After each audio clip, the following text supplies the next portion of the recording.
राजा रघुवंशी और सोनम की honeymoon mystery का राज खुल चुका है। सोचिए सोनम कितनी शातिर होगी कि इसने इंदौर से 2000 किलोमीटर दूर ले जाकर राजा का कत्ल कर दिया, वो भी पूरी फुल प्रूफ प्लानिंग के साथ। सोनम की तलाश में पुलिस सर्च ऑपरेशन चला रही थी और मेघालय से करीब 1100 किलोमीटर दूर गाजीपुर में सोनम मिली।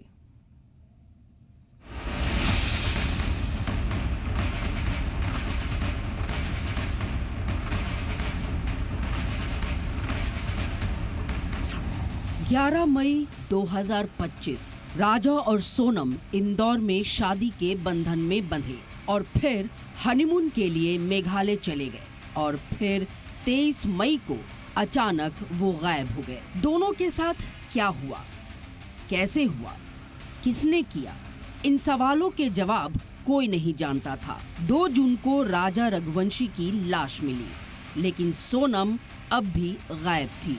कहानी सभी के लिए सस्पेंस बनी हुई है। 9 जून को केस में ऐसा इंकशाफ हुआ जिसने सभी के होश उड़ाकर रख दिए।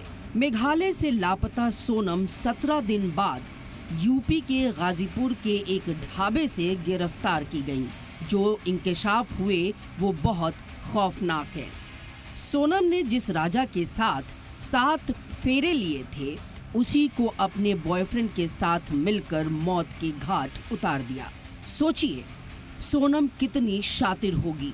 उसने इंदौर से 2000 किलोमीटर दूर ले जाकर राजा का कत्ल किया, वो भी पूरी फुल प्रूफ प्लानिंग के साथ। और इसमें उसका साथ दिया उसके बॉयफ्रेंड ने अपने दोस्तों के साथ मिलकर। सोनम के बॉयफ्रेंड और दोस्तों ने राजा का कत्ल किया। सोनम ने तीनों को पहले ही गुवाहाटी भेजा। तीनों गुवाहाटी से शिलोंग पहुंचे और वहां बाइक किराए पर ली।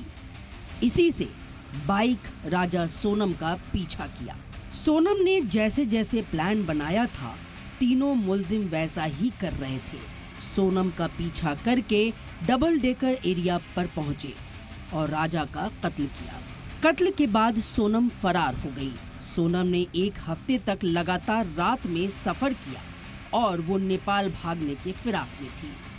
मेघालय पुलिस ने सोनम की पूरी साजिश का इंकशाफ किया। मेघालय में क्या कुछ हुआ वो बताया। Sustained investigative efforts and multi-state coordination, 4 individuals have been apprehended. अब राजा की मां ने भी इसको लेकर बड़ा इंकशाफ किया है। राजा की मां ने कहा कि मेघालय जाने का टिकट सोनम ने ही करवाया था और राजा को शिलोंग की कोई भी जानकारी नहीं थी और ना ही वो वहां जाना चाहता था। कि हम यहाँ घूमने जाएंगे, हुआ था ऐसा कुछ? मेरे को तो बस शिलोंग का मालूम था, बस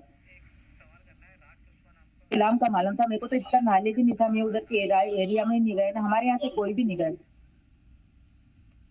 सिलाम का मालूम था। मैंने मेरे बेटे से ये भी पूछा था, सिलाम बेटा वो कहाँ पे रहे, तो उसने ये बोला था मम्मी जहाँ चाय की पत्ती उगती वहाँ पे जा रहे हैं।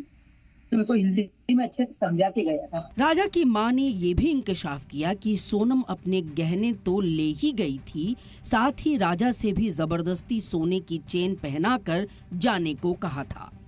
चेन मैंने एयरपोर्ट पे देखी। मैंने बोला बेटा तू चेन पहन के क्यों गया? तो बोले मम्मी मेरे को सोनम ने बोला था। अच्छा। उसने यूँ बोला तो मैंने कि मेरे को डर सा लग रहा, तो मैंने उनकी मम्मी से बोला कि देखो राजा चेन पहन के गया, मेरे को खतरा लग रहा है।